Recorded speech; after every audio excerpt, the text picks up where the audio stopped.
Assalamualaikum warahmatullahi wabarakatuh. Ketemu lagi dengan saya, Ella Sumerti. Beberapa dari kalian pasti udah gak asing lagi dengan icon berikut. macOS, Windows, Android itu adalah sistem operasi. Jadi, apa sih sistem operasi itu? Sistem operasi adalah penerjemah, penghubung, jembatan antara manusia dengan komputer. Kenapa kita perlu penerjemah? Penerjemah ini dibutuhin ketika ada komunikasi dengan dua bahasa yang berbeda. Kita menggunakan bahasa manusia seperti bahasa Indonesia, bahasa Inggris, dan lain sebagainya. Sedangkan komputer nggak akan ngerti dengan bahasa itu. Komputer menggunakan bahasa mesin. Basically komputer cuma ngerti dua opsi saja, yes or no, satu atau nol. Pada umumnya, sistem operasi memerlukan driver hardware untuk berkomunikasi dengan perangkat lunak itu sendiri. Misalnya, suatu aplikasi untuk mencetak file atau dokumen, maka perintah tersebut akan dilakukan oleh sistem operasi di mana nanti akan dihubungkan dengan hardware-nya. Perintah atau instruksi ini akan dikirimkan ke printer untuk melakukan beberapa pencetakan selanjutnya. Maka dari word printer inilah yang nantinya akan memberikan suatu bentuk peranan dari sistem operasi. Kayak misalkan kita mau mencetak berapa lembarnya, warnanya, atau dan lain sebagainya. Ini berperan dalam mengkoordinasikan semua perangkat yang saling terhubung pada gadget dalam waktu yang bersamaan, seperti penyimpanan internal, mouse, speaker, dan CPU.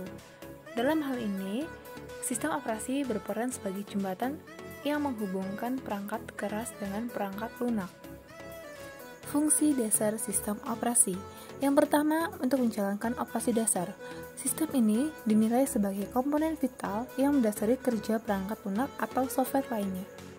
Mengatur kerja hardware dan software. Maksudnya, sistem operasi berfungsi untuk mengontrol fungsi perangkat keras seperti memori, CPU, hard disk, dan perangkat keras lainnya. Wadah program atau aplikasi. Aplikasi-aplikasi yang ada di komputer memang tersimpan dalam perangkat penyimpanan.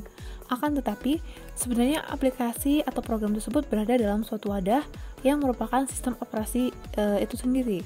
Aplikasi tersebut melekat pada sistem operasi yang tidak bisa berfungsi tanpa adanya sistem operasi tersebut. Selanjutnya, menyajikan tampilan. Tampilan yang kita lihat di layar komputer maupun gadget adalah hasil dari pengoperasian OS atau sistem operasi. Dengan kata lain, sistem operasi memudahkan aplikasi berjalan sekaligus menampilkannya pada monitor layar komputer atau menerjemahkan bahasa pemrograman yang berasal dari CPU, kemudian menampilkan.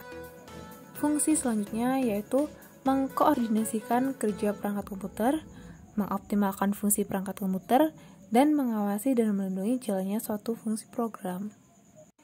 Cara kerja sistem operasi pada komputer. Sistem operasi hanya bekerja setelah menerima instruksi dari penggunanya.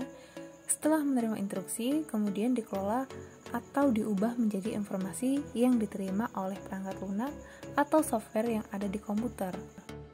Tampilan komputer hardware akan berubah beberapa saat setelah sistem operasi memproses instruksi dan menjalankannya apa yang diinginkan oleh pengguna. Jadi kesimpulannya, sistem operasi adalah jembatan penghubung antara manusia dengan komputer. Tanpa sistem operasi, kita tidak bisa menggunakan komputer.